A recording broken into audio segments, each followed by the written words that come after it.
Hi friends, ഇതാണ് penne. Italian ഡിഷായ പാസ്തകൾ ഉണ്ടാക്കുന്ന ഒരൈറ്റമാണ് penne. നമുക്കിന്ന് പെനെ കൊണ്ട് ഒരു പാസ്ത ഉണ്ടാക്കാം. ക്രീം ഓഫ് മഷ്റൂം പെനെ ഉണ്ടാക്കാം.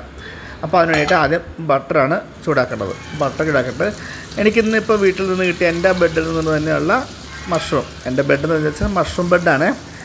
കൂൺ കൃഷി ചെയ്യുന്നുണ്ട്. അതിനകത്ത് ഒരു കൂൺ തടത്തു നിന്ന് കിട്ടിയ കൂൺ കൊണ്ട് ഇന്ന് പെനെ പാസ്ത ചെയ്യാമെന്ന് വിചാരിച്ചു.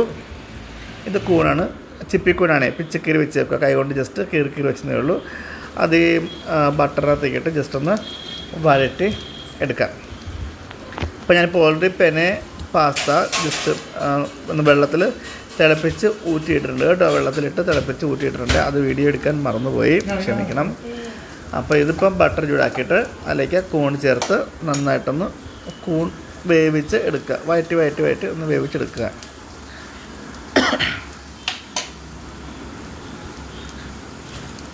ഇനി നമുക്കിതിലേക്ക്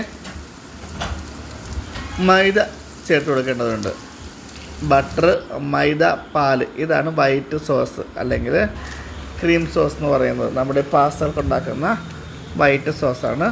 ബട്ടറും മൈദയും പാലും കൂടി ചേർത്താണ് ഉണ്ടാക്കുന്നത്.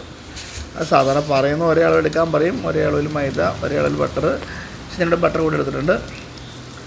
കൂണിലേക്ക് ആവശ്യമുള്ള ഉപ്പ് ചേർത്ത് കൊടുക്കുകയാണേ. കൂൺ വാടി വരുമ്പോഴേക്കും കൂണിലേക്ക് ആവശ്യമുള്ള ഉപ്പ് ചേർക്കുക. ബാക്കി ഉപ്പ് നമുക്ക് പിന്നെ അത് ചേർത്ത് കൊടുക്കാം.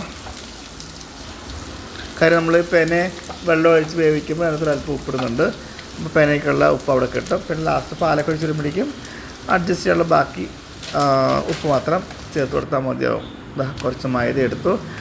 മൈദ ഏകദേശം ഒരു 1-1.25 സ്പൂണോളം നമുക്ക് ചേർത്ത് കൊടുക്കേണ്ടി വരും. 1 ടേബിൾ സ്പൂൺ, 1/4 ടേബിൾ സ്പൂൺ കൂടി ചേർത്ത് കൊടുത്തു. നന്നായിട്ടൊന്ന് ഇളക്കി. അപ്പം ബട്ടറും മൈദയും കൂടി ഇളക്കി യോജിപ്പിക്കണം. നന്നായിട്ട് നല്ല പച്ചച്ചവന്ന് മാറണേ. നമ്മുടെ മൈദയുടെ പച്ചച്ചവ മാറണം. 1 ഗ്ലാസ് പാൽ നമുക്ക് കുറേശ്ശെയായിട്ട് നമുക്ക് ചേർത്ത് ഒഴിച്ചു കൊടുക്കാവേ. വെള്ളം വേണമെങ്കിൽ ഈ സമയത്ത് വെള്ളം ചേർത്ത് കൊടുക്കാം കേട്ടോ. വെള്ളം കൂടി ചേർത്തുണ്ടെങ്കിൽ പാലിലേക്ക് അല്പം വെള്ളം കൂടി ചേർത്താലും കുഴപ്പമൊന്നുമില്ല. കുറേശ്ശെ പാൽ ഒറ്റയടിക്ക് ഒഴിച്ച് കഴിഞ്ഞാൽ കട്ട കെട്ടിപ്പോവും. അപ്പോൾ കട്ടയിലിട്ടിരിക്കാൻ വേണ്ടിയിട്ട് കുറേശ്ശെ ഒഴിച്ച് ഇളക്കി ലൂസാക്കി എടുക്കുക. അപ്പോൾ ഇതങ്ങ് കൊഴുത്ത പരുവത്തിലാവും. നല്ല ഗ്രേവി, നല്ല കൊഴുത്ത പരുവത്തിലേക്ക് കിട്ടും. കണ്ടോ, എല്ലാം നല്ല ക്രീം സോസായി. ബട്ടറും മൈദയും പാലും കൂടി ഇതിനകത്തേക്ക് നമുക്ക് വേവിച്ച പെനയങ്ങ് ചേർത്ത് കൊടുക്കാം. ഇതങ്ങനെ നമുക്ക് ചേർത്ത് കൊടുക്കാം. ഇത് നന്നായിട്ടൊന്ന് ഇളക്കി യോജിപ്പിച്ചെടുക്കാം. അപ്പോൾ ജസ്റ്റ് ഉപ്പ് ചേർത്ത വെള്ളത്തിൽ തിളപ്പിച്ച് ഊറ്റിയിട്ടേ ഉള്ളൂ കേട്ടോ. വേവിച്ചിട്ട് കുടിപ്പൊക്കെ കഴിഞ്ഞാൽ വെട്ടി പൊട്ടിയൊക്കെ പോകും. വേവ് കുറഞ്ഞു കഴിഞ്ഞാൽ കടിച്ച് തിന്നാം. നമുക്ക് ഏതാണ് ഇഷ്ടം. ഇച്ചിരി വേവ് കൂടിയിട്ടുണ്ട് കേട്ടോ. ഒരു പെനെ പാസ്ത എടുത്ത് കാണിക്കാൻ നോക്കിയിട്ട് കയ്യിലോട്ട് കിട്ടുന്നില്ല. സ്പാച്ചിലേക്ക് കയറുന്നില്ല. ചേടാ, സ്പൂണൊക്കെ കിട്ടിയാണ്.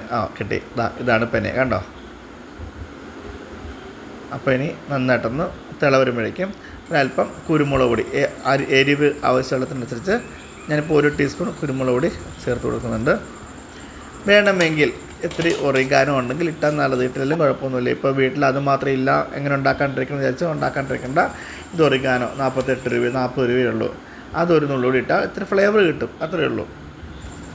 നമ്മൾ കറിവേപ്പില എമ്മലയിലേക്ക് ഇടുന്ന നേരം ഇത്തിരി ഫ്ലേവർ ഇട്ടാൻ വേണ്ടിയിട്ട് ഒറിഗാനോ ഒരു ഇത്തിരി ഇട്ടിട്ടുള്ളൂ. അതിട്ട് കൊടുക്കാം. ഇല്ലെങ്കിലും കുഴപ്പമില്ല കേട്ടോ. നിങ്ങൾക്ക് ഇപ്പോൾ അതില്ലാന്നുണ്ടെങ്കിൽ സ്കിപ്പ് ചെയ്യാൻ കുഴപ്പമൊന്നുമില്ല. ഇളക്കി യോജിപ്പിച്ച് നമ്മുടെ ഇറ്റാലിയൻ പെനെ പാസ്ത ഇവിടെ റെഡി ആയിട്ട് ചൂടോടെ കഴിക്കണം. ഇതിനകത്ത് 1-2 കഷ്ണം ചീസ് സ്ലൈസോട് ചേർത്താൽ നന്നായിരിക്കും. ഞാനിപ്പോൾ ഇത്രയും തന്നെ ക്രീമി ആയതുകൊണ്ട് ചീസിന് ചേർക്കുന്നില്ല. ചൂടോടെ കഴിക്കണം. ചൂടോടെ കഴിച്ചിട്ട് നന്നാവത്തുള്ളൂ. അപ്പോൾ ഇഷ്ടപ്പെട്ട ലൈക്ക് ചെയ്യാനും ഷെയർ ചെയ്യാനും കമൻറ്റ് ചെയ്യാനും മറക്കരുത്. Have A nice day. Thank you.